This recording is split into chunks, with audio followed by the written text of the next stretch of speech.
I, you know, 2020 has been funny for a lot of people, For a lot of people, yeah. but for 2020 has given me some clarity, Hmm. and my husband and I are very grateful that we have not experienced a lot of the same hardships that other people are experiencing Hmm. during this COVID time. And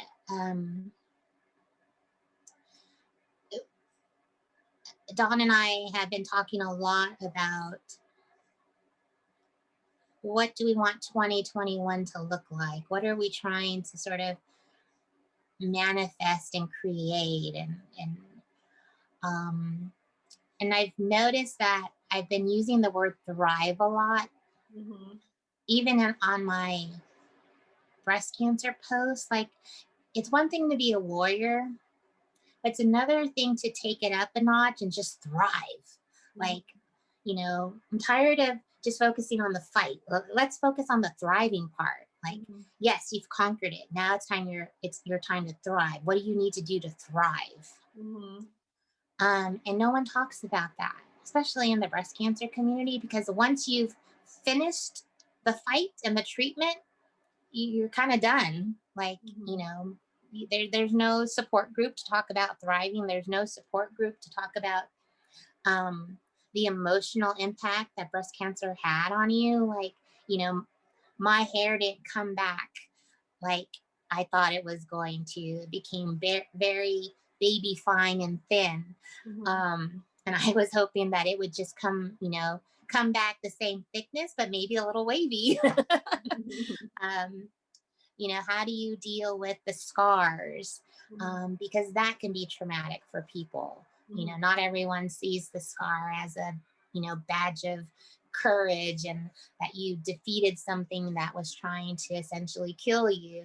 Hmm. um, and and so Don and I, actually, in the past couple of weeks, really have been brainstorming this next season in my life particular, that I want to focus on thriving and gratitude and teaching that to people, and um, you know how hemp and CBD has helped me, and maybe it will help someone else. Maybe my story will help someone else to feel like, oh, maybe I don't need to just focus on big farm stuff. Maybe holistic stuff might be beneficial too.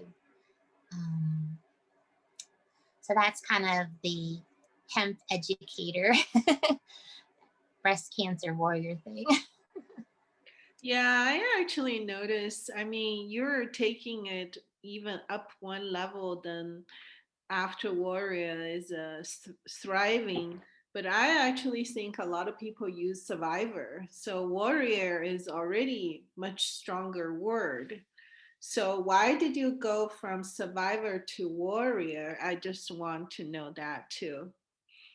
um, it's because a warrior is always a warrior. Like, they may rest, right? In times of peace, they rest. They they recoup, they strategize, they do whatever. But in that moment where the fight comes back, and if you've had cancer and you've survived, for a lot of us, always in the back of our mind is it might come back. Mm-hmm. So for me, warrior was, I am ready. Mm. If it comes back, I just I just pick up the fight again. Mm. Um, Also, to me, survivor is very me. I survived. Mm-hmm. Warrior, in my mind, means bigger picture. Like, there's more people that I am trying to protect. There's more at stake than just me. Um, and I don't have to fight it alone because there are other warriors out there too. Mm. Oh, Um, and we kind of lock arms. Um, so th- that's where warrior sort of stemmed from, is that no matter how many years I was cancer free, at any moment, I am ready if the fight comes back. mm. So when you're fighting with cancer, does your how does your face help you to fight it, or and even find the purpose of it, right? Because you talk about God has a plan, a purpose. How did you find these things, like the courage and everything? Um,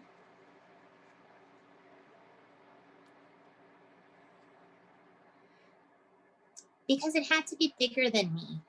Mm-hmm.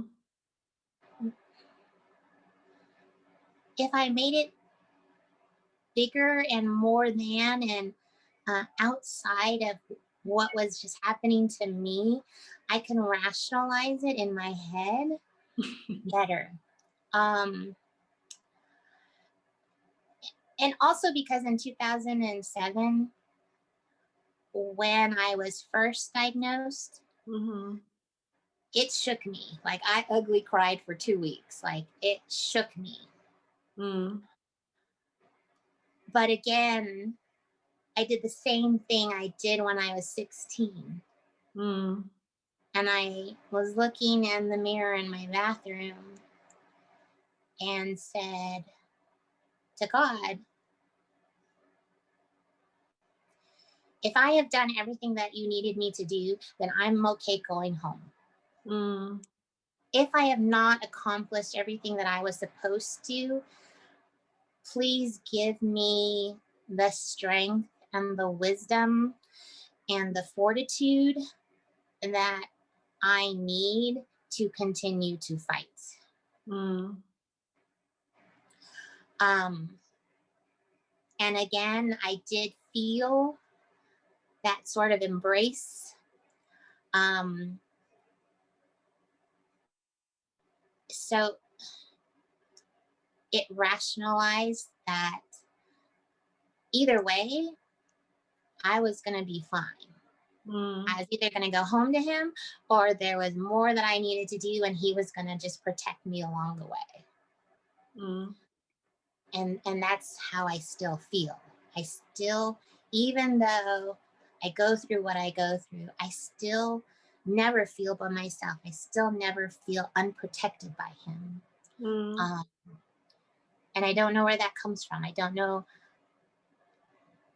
Um, I don't think it's anything that you learn in a book because it's a feeling Mm-hmm. for me. Um, but it is what comforts me that no matter what, uh, I'm good. Like he has me. He has my back. He protects me. Mm-hmm. Um, not to say that this journey is all roses and you know, glitter, because it's not. There are days, especially when I had the radiation, Mm. where you start to feel like, can I keep fighting? Mm. You know, it is, and you start, or at least I do. I start to play this. Okay, what am I fighting for? Mm. And then I think about that thing, and I tell myself, you just need to get to the next minute. Can you hold on to that thing for a minute? Mm.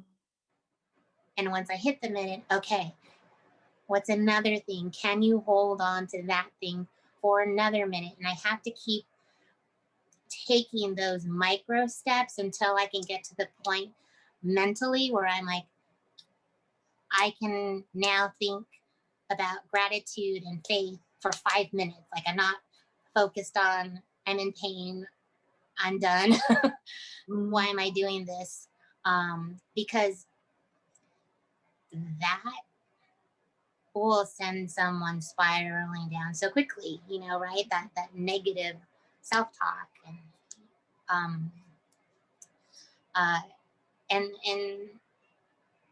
and sometimes it is just minute to minute for me. Sometimes it could be hour to hour.